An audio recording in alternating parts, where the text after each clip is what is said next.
This panel is really focused on the theme of equity, ethical considerations for AI in the health sciences, which, as you can see from the morning sessions and our panelists so far, is a constant theme, but it merits its own panel. And this panel is going to be moderated by Liz Perez, who's the Chief of Public Affairs and Equity at the Washington State Department of Health. And I'll let Liz and the panel introduce themselves and look forward to a stimulating discussion.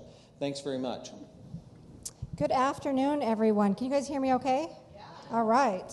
So it's been an eventful day, and I feel like this is the dynamic panel that's going to close us out. We've heard a lot of the themes around ethics and equity. So once again, my name's Elizabeth Perez. I'm the Chief of Public Affairs and Equity at the Department of Health, and I'll be the moderator for this session. We're looking forward for a very robust conversation, and I'm just honored to be with everyone. So I'm going to let the panelists introduce themselves, and then we'll go into questions. Good afternoon, everyone. My name is Elite States. I'm the Chief Medical Officer to the Assistant Secretary for Health at the Department of Health and Human Services. So I'm from the headquarters element of HHS. You've heard from a lot of wonderful colleagues around the federal family, so CDC and ASTP, ONC. I am from the element that's more like collaborative, coordinating. So by that I mean I'm not the expert, right? But I get to touch a lot of different elements. So where I say wrong things, I'm going to look to them to correct me. But it's a pleasure to be with you all. Good afternoon, everyone. My name is Abigail Echohawk. I'm a citizen of the Pawnee Nation of Oklahoma, and I currently serve as the Executive Vice President of the Seattle Indian Health Board, a federally qualified health center serving American Indians and Alaska Natives in the Puget Sound region. In addition to everybody who walks in the doors, we serve them the Native way. In that role, I oversee all of our research, data, and public health efforts, including directing the only national tribal epidemiology center, the Urban Indian Health Institute in the country. I'm blessed to be working with tribal communities, and any comments that I make are not to be conflated to apply to any other minority communities or communities in this country. I can only speak from my experiences directly related to American Indians, Alaska Natives, and other indigenous peoples. Thank you. How's my volume with the mask on in the back? Okay, thank you. My name's Clara Berridge. I'm an associate professor in the School of Social Work at UW. I'm a gerontologist. As you're probably aware, older adults are some of the most targeted for data collection for purposes of managing risk, managing care, and aging in place. And so for the past 12 years, I've been studying decision-making among older adults and their caregivers about various technologies, some ripe for AI, some already are AI tools. And I'm not an ethicist, but as you can imagine, this research has brought me pretty deep into value tensions and ethical issues that play out on the ground as surveillance technologies are integrated into care relationships. So I'm grateful to be on this esteemed panel. Thank you. So we're going to do some level setting, because this panel is really around equity and ethical considerations of AI. But what does that mean? So I want to dive into a little bit of your perspectives. When we say AI, that's a lot. What is it that you really have the equity and ethical? What are we talking about specifically around AI when we talk about equity and ethical considerations? I'll jump in. No, I'm joking. So I'll jump in. I tend to have mixed feelings about the term equity. Like many people in here, I'm sure. It can be charged, it can be unclear, and it can be something that's viewed as imprecise and gets weaponized and polarized in like the drop of a dime, right? So I revert to precision in language. So what is it that I'm talking about when I speak to equity? In many instances, what that means to me is representation in data. In many instances, that means creating a setting where opportunity is more than just lip service. And then the third piece there, and for me, is getting to some of the business mindset. And I'm not a true business person, but I try to look at things through a lens of value creation, especially with new tools like this.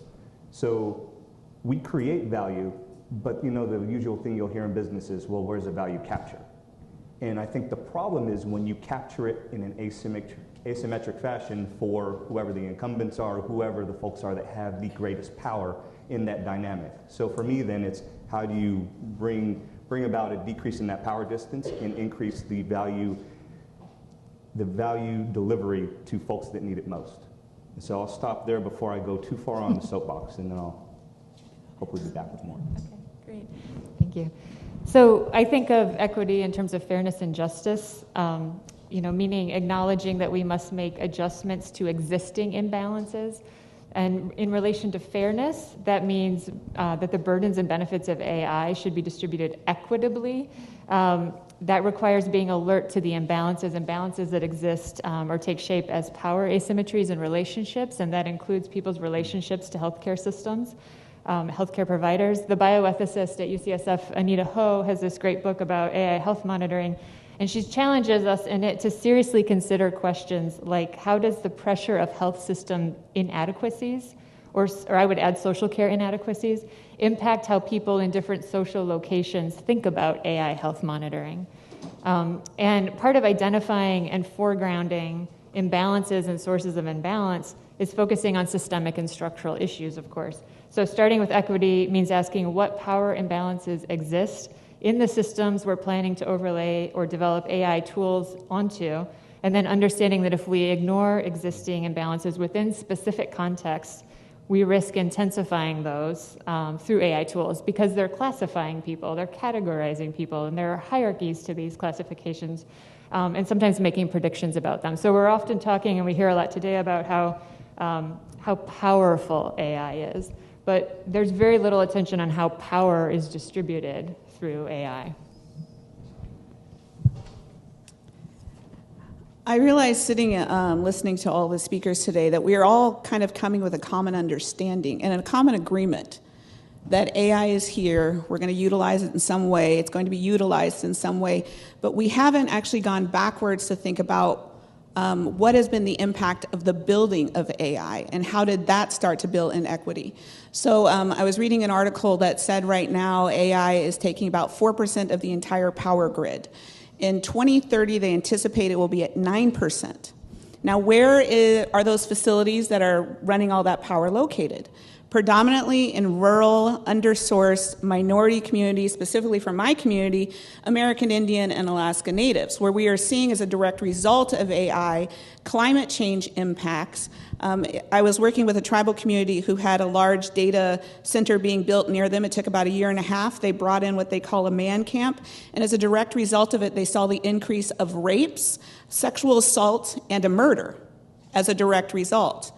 Then the impact of that are what my community and I, and my clinic, are working to every day to overcome the trauma that is impacted as a direct result of these inequitable environmental racism, climate change, et cetera, on the population. And now we're then expected to use the tool that has caused harm in being built initially in our communities to offset that.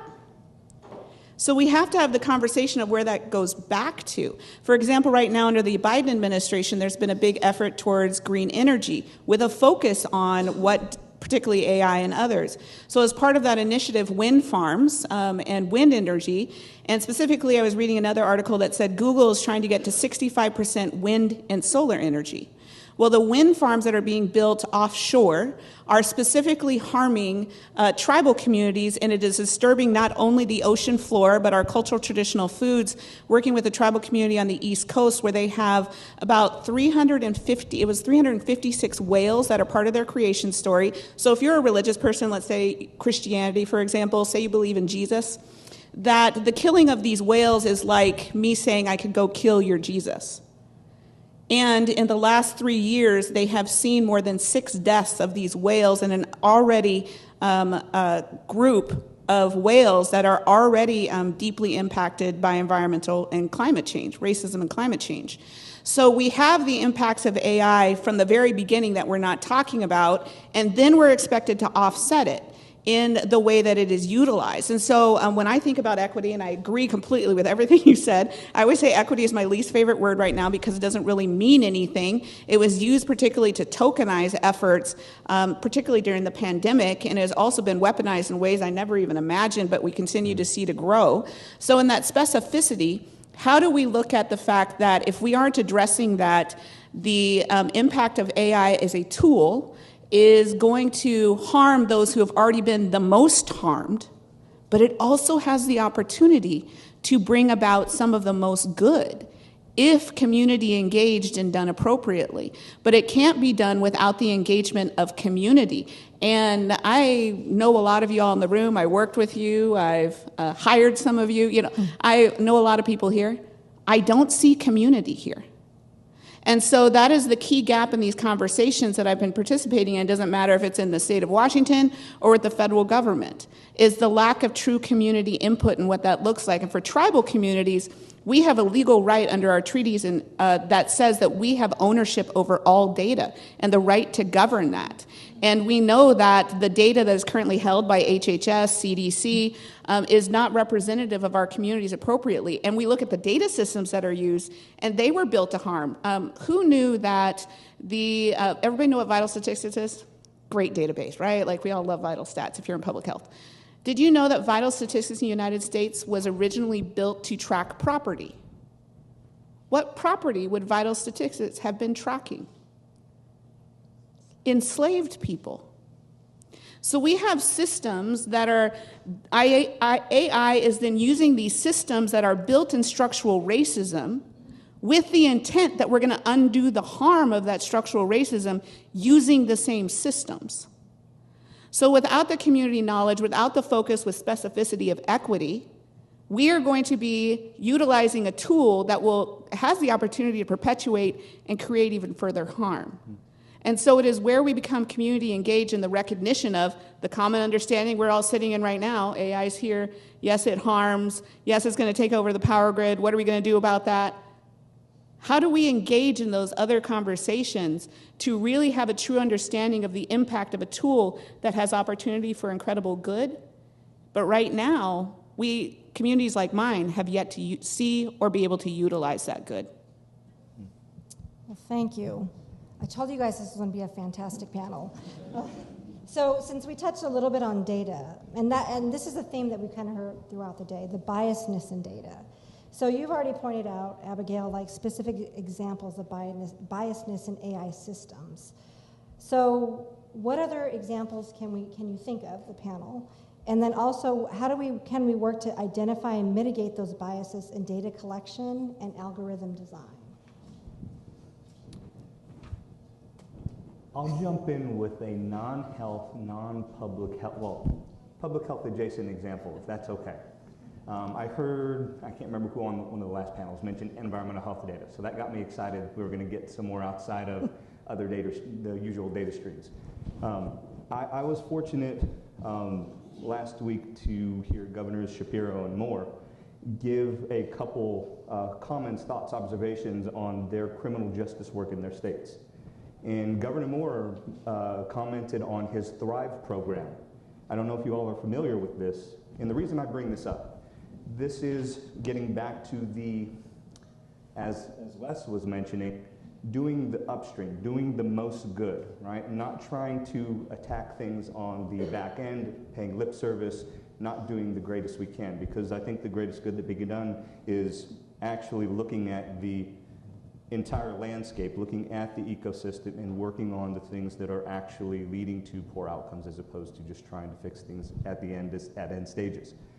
So Thrive program is a program whereby in Maryland, specifically the Baltimore area, through their data acquisition and law enforcement and other government touch points for youth primarily, they are able to do some predictive analytics around who is going to be the most likely to perpetrate and be susceptible to crime. And it's typically a cycle. You did this to me, I'm going to do this to your crew. And it's usually the very tight group of folks from usual communities, usual zip codes, usual race, ethnicity that you might be thinking of. So granted, in their example, they've been able to drive down the murder rate in Baltimore to the lowest point in 5 decades. But as you can imagine, what's to say when you apply other tools, add new capabilities with disruptive technologies, you're able to do more and go further upstream to not necessarily do good, but can do great harm by identifying and then targeting rather than trying to help those populations. So for me, in terms of, and this gets back to the ethical considerations around use of data that aren't covered by human research protections in randomized trial design, right? Because public health data, while it may not be as high quality, is really important and consequential to supporting what it is we do with public health and public safety. And it's that increasing capacity to have insight into people's lives and that proximity to law enforcement that really creates opportunity and a great amount of risk that requires us to do well with that data and to do well with it in a way that has much more capacity to do harm than we have seen in last generations, where Thrive Program 5.0 may not do the greatest good that Thrive 1.0 has done. And I'm not throwing Governor Moore under the bus. I thought it was a great program. He did a wonderful job, and I'll pass it. It's like you passed a note to me and said you were going to talk about law enforcement data. My organization, I co-authored the very first data report on missing and murdered Indigenous people in the United States ever done in 2018. In that initial study, what we found was, and we were specifically looking at law enforcement databases. So you brought up a particular program where they took a look at, I assume, both victim and perpetrator identities and utilized that to create programs. Well, what we found in 71 large cities, including Baltimore, in the United States, is that they were not collecting race and ethnicity appropriately. And in fact, about a quarter of the law enforcement databases that we were working with in those cities, they would actually, if an officer did not get the race of a victim, I'm going to talk about this two different things, the race of a victim, the system defaulted to white. And so here we saw white supremacy built into data systems that assume that if you're nothing else, you're white automatically. White is not a default. And yet, as a result of the lack of people of color, when other racial and ethnic minorities, LGBTQ plus folks, we know that within these fields of those who are doing the programming, writing the algorithms, et cetera, are not representative of the communities they are meant to serve. In my mind, I'm like, the people who programmed this were probably like a bunch of young white guys under the age of 30 who thought they were doing a really good job. And I was like, man, if you had a woman in the room, if you had a person of color in the room, they would have said, you can't make race a default, let alone white. And so what we found is that data was significantly skewed for victims. And what does that mean? Well, the federal government, particularly within the Violence Against Women Act, part of the legislation says that you have to allocate scarce resources as a direct result looking at your data of victims and utilize that, and that's where you direct your resources. So we see a lack of resources flow to the communities most affected because race became a default within law enforcement systems in these 71 cities across the United States I was working in anyways. When we looked at perpetrator race, they were very good at collecting the race specifically of black men.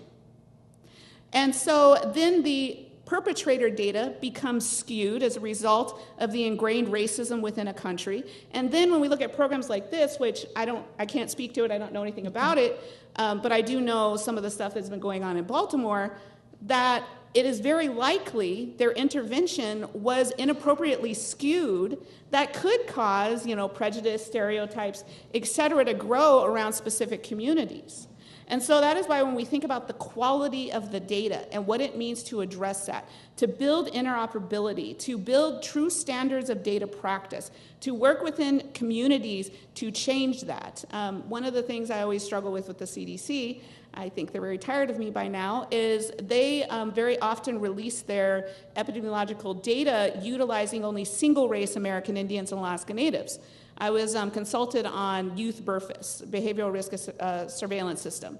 And I asked them, why are your sample size is so small? Because you're only including single-race American Indians and Alaska Natives. You could almost double that sample by including multiracial American Indians and Alaska Natives. So I was like, well, why did you do that? And she said, well, it's what we've always done. There is no scientific validity except for the United States government used to determine who was a Native person based on blood quantum. And if you identified as any other race, they're trying to get rid of us so that they didn't have to pay our treaty rights, and they did it through data. And I'll have a paper coming out in January in the American Medical Association's Bioethics Journal called Data Genocide for Epidemiology in January that I suggest you all take a look at that kind of talks about some of these issues. So we have to really take a good look at what we're using, why we're using it, how it is utilized, and how we engage with communities appropriately to adjust, adapt, and then look towards growing our data sets in a better way. And that's what my organization does. We actually have, if anybody's interested, on uihi.org, best practices in American Indian Alaska Native data specifically. Again, I can't speak to other populations, but we don't want to increase the possibility of racial bias, discrimination, stereotypes, and opportunities for resources to go to the wrong places. And if we don't look carefully, that's exactly what's happening. Thank you. So I'm going to ask this question because did come up in our breakout group. What I've often heard is from like private sectors, like, oh, we got to do the equity. We're going to slow down the process. Here comes those folks in the room who want to like check, make sure everything. And so it now perspective is that it slows down. Do you really think? My question is to you. Do you think that you can be both innovative and factor in communities? I'm trying not to use the equity word since we've already said we don't. But factor in like communities at the same time. Can those two things coexist together? And if so, how?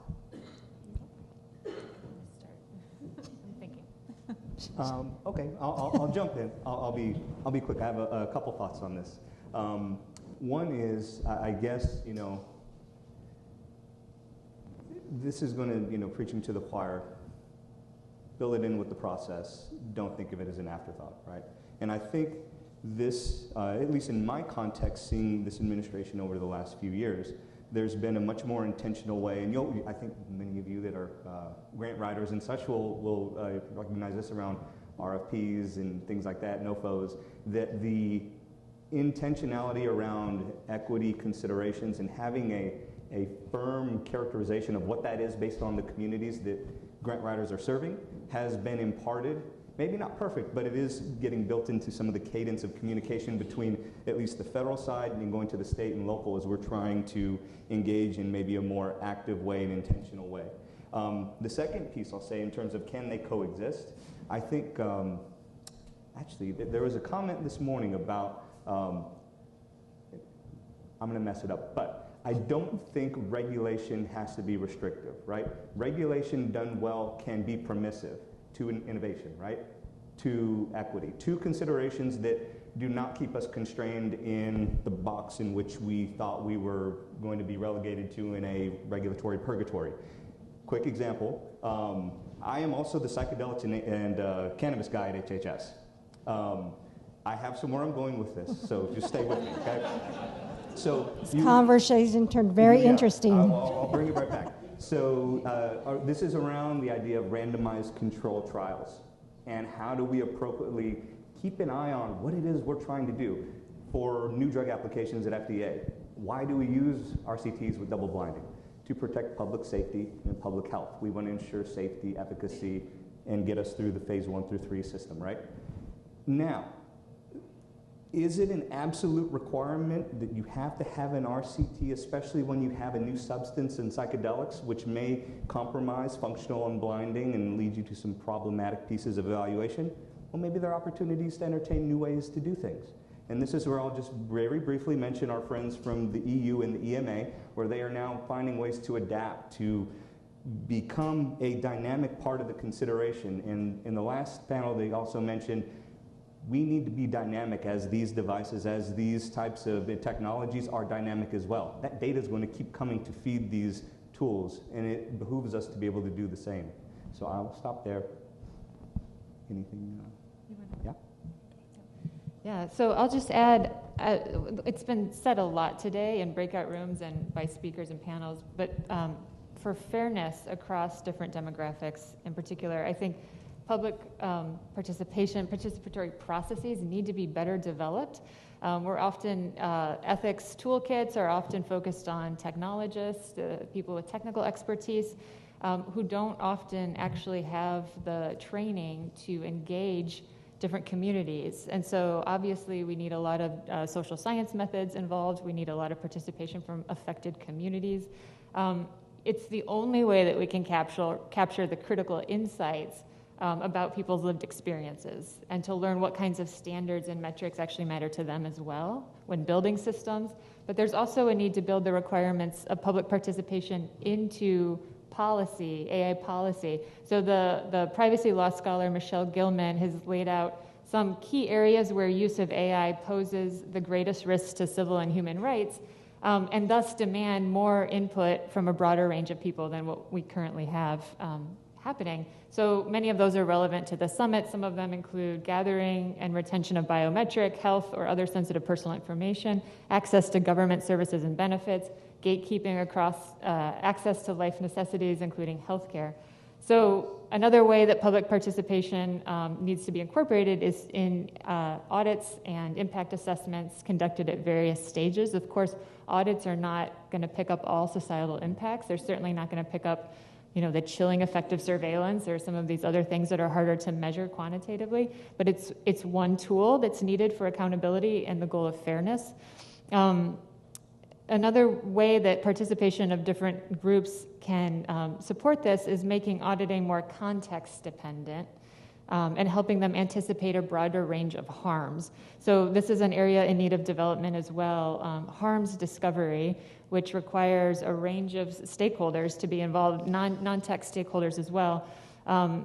So helping members of impacted groups really help auditors and others anticipate harms, regulators, and also report incidents. So we need to develop ways for people to understand how AI tools or algorithms are being used, and then how to engage and talk about their perception of the ethical impacts, and also to be able to report that. So there's a lot of room for development of those kinds of tools like the AI incident database, or I think Washington's, the ACLU of Washington has the Algorithmic Equity Toolkit. There's a lot of room for development there, I think. I think about this question a lot. I was sitting in my car in the parking lot at like 10 something, and Chris texts me. It's like, "Hey, here you are. You coming in? What time are you going to be here?" I was like, "Oh, I'm in the parking lot taking a call," which is where you can normally find me at a conference if I'm not inside. But I was actually today, I was actually on a call with my staff dealing with a violent death of one of my employees that happened just about 24 hours ago. That is the second violent death of one of my employees in the last 8 months. Several months ago, we had a suicide in the front of one of our clinics in Pioneer Square. And 3 months prior to that, we had another, these are all of Native people, we had another person who came to our doorstep and died as a result of the weather in the front of our clinic right before we don't know when he died, but when my staff came, there's where he was. And so when I think about can equity or the specific initiatives related to that live beside and as part, absolutely and essentially. There is no opportunity for us to wait. And so my team and I would say, are one of the most effective in the country in addressing both the data issues and the opportunity to ensure that equity is not only on the back burner, but it is on the front. And with that, every time I do a project related to data, anything really, we have a policy track that goes beside it. I have a media track beside that, so that we're moving things forward. In the past 7 years, my team and I have been part of passing more than 40 pieces of state legislation across the country, multiple pieces of federal legislation, including some of the largest in data reform related to law enforcement under Savannah's Act and the Not Invisible Act. I've testified in front of Congress in the last 7 years, and multiple times, and in fact, during the Trump administration, and right now, under House Appropriations, we were so powerful in the data story that we were telling that we were able to bring along Republicans, which people say you can't do right now. The issue is this is not partisan. And we let our language in public health become partisan instead of thinking about this is the health of people. I want to do whatever I can to serve this Native family who just experienced a horrific, violent death of their young person who was working for me this morning. How do I take care of my staff who during the pandemic at one point in time had to step around 3 bodies that were in front of our clinic who had died of fentanyl overdoses in July of 2020? And then go in and serve people who were dying of COVID at the same time. Equity and these initiatives cannot wait. They have to be happening at the same time, and we can absolutely move swiftly if it is in true partnership. because it cannot wait, and I will not let my people die. Thank you.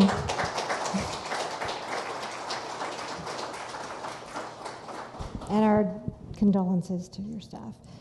What I've heard from you, Abigail, so passionately say, and I think that's something that we all have to, we're in the business of people, like all of us, right? Whether you're a private sector, whether you're a tech company, we're all in the business of people. And I think centering that around people, that is where we have to go with this conversation. I want to pivot a little bit to access, because we've kind of touched on that. So we have AI who's rapidly evolving. We have technology who's moving very fast, and yet we still have communities who have not even, there's still a big digital divide. So how can we ensure that people have equal access to AI technology?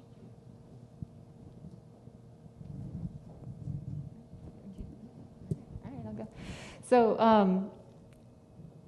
I just briefly, I just want to say, and then I think you'll have more to say about this, we don't even have broadband access. So the groups that I work with aren't accessing AI technologies or tools offered to them, in part because they don't even have Wi-Fi. I think we need to start there. Yeah, particularly with tribal communities across the United States, there's a large initiative, a multi-billion-dollar initiative to get broadband to tribal communities, and it has still not been successful. And so that is a huge issue, and of course that is the allocation of resources and opportunities to have a skilled workforce in place. We also have the issue of just workforce overall for everybody engaged in this, whether it be the people at the front desk who are gathering the right kind of data, for example, clinical data, to the programming of EHR systems, to the building of algorithms. That this has been one of my struggles with AI specifically, and it was always my struggle before in research. And I get so many people coming to me like, please, we'd love to do this. I had this idea. And it's like, but who asked you to do that? Do you know anybody from my community? What are you even talking about? Just because it's a question you had in your head doesn't mean it's meaningful to the community. And so for my organization, we do not do any research, any data, anything unless we have been asked to do it. So what would that look like if we thought about AI equity and true relationship with communities, just not because you brilliant people, because I know you are, had a great idea, but what made your idea meaningful? And then are we allocating the scarce resources to you instead of the community and the community-driven ideas where it could actually make meaningful difference for the people? So we also have to shift out of the academic towers that too often we live in. I've worked at several universities myself, that we live in that don't engage appropriately. And how do we instead work in true partnership that is reciprocal, bidirectional, and acknowledged as necessary? I agree very much with both of those comments. And it brings me back to a couple, I think, sentiments that have been brought up a couple times today. One of which is that AI is not a product. AI is a tool to be applied to certain problem sets in certain settings at appropriate times. It's not a panacea, it's not a silver bullet, and it's never going to be, right? The second piece is, I think to your point, you very eloquently stated that, let's see, you're much more, I think, blunt in how you conveyed that sentiment. So let me maybe...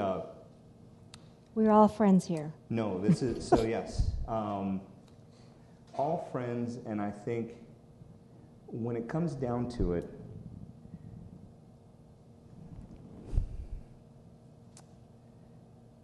access can be a very difficult pill to swallow, because access doesn't mean anything other than potentially availability. It doesn't mean utilization. It doesn't mean improved outcomes. It doesn't mean that it's been adopted into evaluation or quality. It just means it's there. So we've had some, and I might mention some of the previous iterations of attempting to transition to value-based care. You all are familiar with CMMI, I think. And there's been a variety of fits and starts, positive and negative demonstrations by CMMI, whereby the problem is that you had what one could call the good idea fairy develop an idea and say, oh, wouldn't this be nice? But the problem is, well, that idea is good for an academic medical center that has a great dearth of resources, that has all the providers and all the equipment needed, and the problem is you're not getting folks applying outside of that region. You're not going to affect the capacity for scalability, and it's going to be confined to something that was a nice to do that never really had any impact on the bottom line that we all espouse to be searching after. So maybe that's a couple examples and just my impressions thinking through the course of the day, and then maybe from my experience on the federal side. So I have a question that hasn't been asked, that really didn't have to come up, like hasn't gotten asked from the panels before. So who should be held accountable when AI systems cause harm or make a faulty decision? You're my federal person, I'll let you go first. Oh, goodness, that's nice. Well, that was... I did like the state of Washington until right now. So accountability, liability, negligence, malpractice, we have not discussed much of that at all. And some of this is the problem. I look at this as a table of all the stakeholders together, right? So you have patients, you have providers, you have vendors, you have developers. Who's sharing it and who's really accepting not just the consequences, but taking some of the liability considerations? Certainly patients are probably going to suffer most, right, for the wrong things that happen from AI. And this gets to something that was very briefly touched upon, but the idea of consent and what that means with regards to offering up your data and not understanding that asymmetry of data and insight into what it is they're signing, opting into, opting out of. Is it called informed consent? Is it just some, resigned, legalese that gets buried into the back of the app somewhere that doesn't get fully discussed or vetted? And then the quite real consideration that any type of litigation, any type of restoration sought is going to get caught up in a series of heavy litigation where, we already know, we already said that the people that are funding the AI platforms are multi-billion, either VCs, maybe there's a variety of others that are coming together with their full weight of tools to bear, including money, which if they were talking about class action with federal government going against private sector, it's probably going to go nowhere, in all honesty. And you're going to have an exhausted series of folks that at the end of the day are just going to end up with affected patients, affected disadvantaged populations, or folks that really did not have the voice to begin with, that just got pulled in the interest of pursuing a good idea. Again, back to the idea of doing something rather than the right thing. Did I keep you out of trouble there? Okay. I won't add to the litigation component because that is what it is. We all know what that looks like. Right now, my team and I, alongside other American Indian Alaska Native communities, are working with multiple members of Congress, looking at different pieces of legislation, and also with the White House on what it means to have accountability enforcement within the way that they hold themselves accountable. So that's also a very important piece of the conversation, and something that when we put forward new tools, new opportunities, that my team and I always try to add into. If you ever read any of our papers or any of our reports, there's always a component of that. The other is we all hold responsibility. As a leader, I was taught from my indigenous value systems is that the greatest gift I have is responsibility. And so we will all make decisions, particularly in something that is new and emerging like this, that is going to have unintended consequences. We all need to take responsibility for that. And then to have mechanisms in place in order to be able to then put together a structure to address and sometimes immediately address those unintended consequences. And we need to be open to holding each other accountable. I was also taught by my community that critical feedback is not, it's a gift also, and it's necessary. The best mentors I've ever had were the ones who were telling me I really needed to do some things better. We really need to look at critical feedback as the necessity, and how do we build that into all processes, both within our internal workplaces, whatever that looks like at the county, the state, and the federal level. And without that, we will have both individual companies, whether it be whatever, places within the administration, et cetera, that may be making decisions that if we don't have those accountability models in, then we're going to be in a world of problems. And so for my team and I, we are really focused on ensuring that we are ready for unintended consequences, that every thing that we put out and are working with within our communities has an element to it that is related to accountability and enforcement mechanisms, whether from the local to the federal level, and also what that looks like within ourselves. I don't have a lot to add to that. I'm just thinking about the dramatic need for accountability right now. A lot of people have referenced the idea that we are kind of in this period of AI, like pharmaceuticals before clinical trials and FDA. So there's a lot of harm happening. Obviously, there's a lot of question of accountability. I'm thinking of groups I work with, like United Health, the recent class action lawsuit. I'm thinking about how many people were denied care that they deserved, after a devastating event like a stroke in a rehab facility, and were kicked out because United Health is allowed to use an algorithm with a 90% error rate before somebody had the resources to lawyer up and figure out what was going on. So this is devastating a lot of people currently, and without federal data privacy and AI regulation, industry is unaccountable and highly concentrated. And so, short of legislative movement, I think about accountability as starting obviously before deployment and harms occur.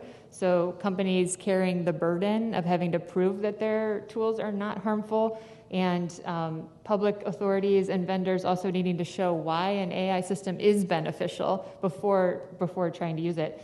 And then at the onset, I think this has been mentioned before, but determining what kinds of harms or what frequencies of harms won't be tolerated, and at what point we will discontinue the use of the tool and do not use has to remain on the table.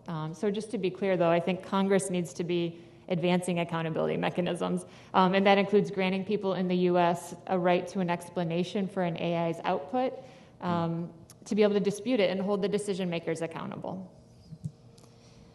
Thank you. I know they said we can run just a little bit over, so I don't know if there's any questions. Is there any questions in the room? So what I'm hearing from the panel is we understand this is innovative, we can move fast, but we have to be quick also to both innovate and address issues that come up. Thank you for the comments to the panel. It's very enlightening. We have here, and who had spoken to us earlier, Brian from the CHAI organization, who's responsible. Their organization is responsible for creating a lot of guidance. Would either of you have recommendations for organizations who are working in this area, who are looking to put out guidance for either for the communities, for the vendors, for various organizations who are interested? Because there are obviously a lot of comments here. I'm curious how if there are organizations out there whose job it is to kind of assemble this guidance and issue some reports for folks to follow. So for me, I'll jump in. It's predicated on casting as wide a net and having as large a guest list as possible in terms of developing a holistic view of what the actual problem is, and then creating a series of solutions, whether that's guidelines, recommendations, or whatever the case may be. So that means federal, state, local, community organizations, professional societies, to get as close to, I know we mentioned consensus as the dirty word, and I know that's not possible in many instances, especially in difficult executive leadership settings, but for the purposes of ensuring public good and public safety, I think that that's a reasonable goal. Now, in terms of how best to maybe execute on that, I will, as one of the feds mentioned, federal partnership, right, in terms of how you bring together those stakeholders, whether that's roundtable setting, through an RFI, whatever the case may be. And the examples I might look to are, SAMHSA in their capacity to put out guidelines to practitioners of multiple stripes, advanced practice providers, CHWs, a variety of others. There's maybe some unique things that get dedicated in language to their unique positions, but there's some type of uniform understanding of what's important, right? And I think that's been replicated also with ARC, and they're really our central repository for how we do practice guidelines best in that interface between HHS and the outside world. I might have a couple other thoughts as some of the other comments come out, but I'll stop there. So for the American Indian Alaska Native community, my organization, the Urban Indian Health Institute, has some guidance along with the National Congress of American Indians, the National Indian Health Board. And the reason I bring them up, because I know it's not going to apply to most of you, is the fact that all of us are generally doing this with very scarce dollar allocations. And so what we need to see is a direction of funding that looks at those who are going to be the most impacted, most ability to be most harmed, and also the ability to see the most benefit. And so going back to that reported in 2018, first data report ever done, showed an incredible crisis which Native people already knew. And so I saw an announcement come out from the National Institutes of Health to then do, to fund studies on violence against Native people, missing and murdered Indigenous women and girls. Well, in that notice of funding at that time was under the leadership of Dr. Francis Collins, is that they would only work, you had to be a university in order to apply. And they were only allowed to allocate 40% of the overall grant funding to a partnered community organization. So here again, we see the opportunity that happened was for these systems to come in to kind of get rid of the community organization. And that initiative was actually a failure. Because they needed to work with tribal communities, and I put out the word because I hold the trust of many of the tribal communities across the nation, like, this is not a good partnership. You should be getting the resources and funding, and we should not participate in inequitable budget dust, because that's what it is. And so we also have to look at when those funding mechanisms come out, whether you work for the state, whether you work for the county, whether you're at the university, are you applying for things that shouldn't go to you? You also have to look at equitable practice, and I mean that in a very specific way, about what kind of resources are allocated, how they're allocated, and who do they actually impact, and who do they disproportionately harm. And then there are folks like myself and others who I would say sometimes I get called aggressive, and I'm down with that. I personally think I'm just fierce, that my people deserve better. And so, yeah, if an initiative comes out from the feds that I know we shouldn't be, I am going to loudly and publicly say, Native people, I am going to suggest we do not participate. And in this instance, I didn't know it was going to work, but it did. Yeah. So to that question, I know that I'm part of a work group with Hackers for Health and CDC and others around generative AI framework around public health communications that will be coming out in the next 5 weeks. So there is a framework, but we do have a lot of frameworks around working with communities, engaging with them. I would just say this based on our breakout session earlier, is that if you're going to do it, it can't be performative. It needs to be genuine. And so you have to be ready to be able to implement the things that community wants, or it's just not going to be, you got to be very intentional in that. Is there any other questions? Last round questions before we go to break? Someone? I don't know. Just trying to get the most out of being on this side of the country. So it's a long flight.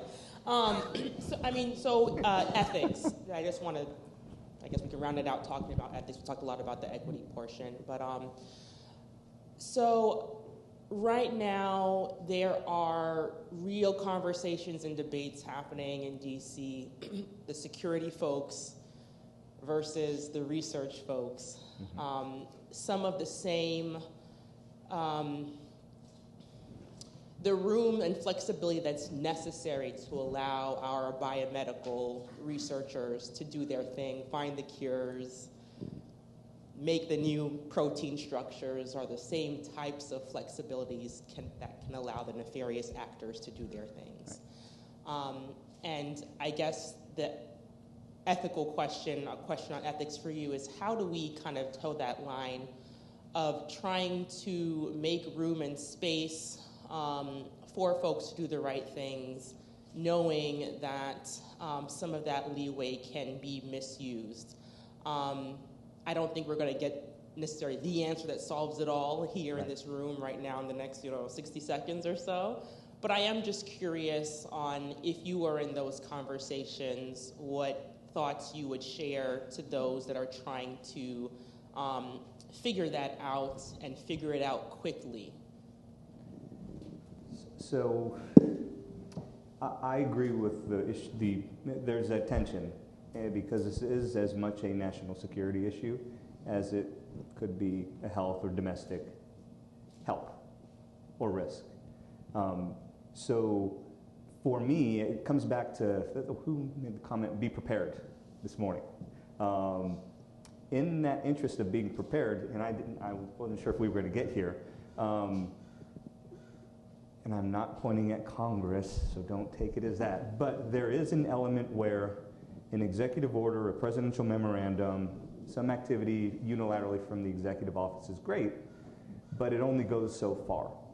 And in the interest of finding things to routinize and protect national security while balancing some of the opportunities, and this could be something like nuclear power, right? So we have nuclear non-proliferation agreements, right? But we also had a nuclear energy sector grow up. We had nuclear medicine. There are applications in doing it in a safe way, but the key term there is regulation and policy development. So there needs to be something through the Congress in some fashion. I'm not saying a GDPR or an AI Act, but something that might be helpful to create those constraints to develop the container, to assist in developing the container that allows us to do protection in domestic and national security, and at the same time, how do we maximize the positive benefits, potential benefits?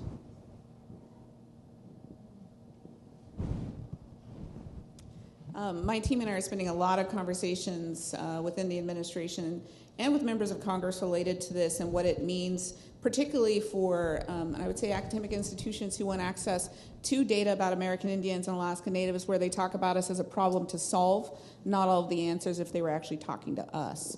In relation to also Indigenous data sovereignty, which I sit on the National Indigenous Data Sovereignty Network and am part of the international network that really looks at our treaty rights under the treaty signed with the United States government. So these are laws that specifically do relate to data. And so we have a right to protections that y'all probably don't know about. The state does, because there's a whole working group. But there are all of these different things that have to have conversations related to. And I know that in particular with working with the feds, that there's been like, oh my gosh, these tribal listening sessions take so long. Yes, but racism took this long, genocide took this long. It's going to take us a little bit of time to work this out. It doesn't mean everything has to stop, but there are certain components that need to be slowed down in order for us to then move swiftly in the future. And so that is one of the key components of it. About a year and a half ago, my organization, we became the biggest funder on decolonizing data, as we call it, across Indian country, the United States. One of those was to an organization that works specifically with all of the data related to Native kids in kindergarten through 12th grade. And so as a direct result of those resources that we were able to allocate, they are now in conversations and have held tribal listening sessions with the Department of Education on how to appropriately use Department of Education data. And so such a conversation has never happened before. They got this funding a year and a half ago. In the world of public health, that's pretty damn fast. But we have to be allocating the appropriate resources to the right spaces so that we can be moving swiftly and slowing down where appropriate and having the right conversations to ensure security, safety, and also that we're using the right information to improve the health and well-being of all people. Thank you. Thank you to the panelists. Thank you, everyone. And I think that's a break.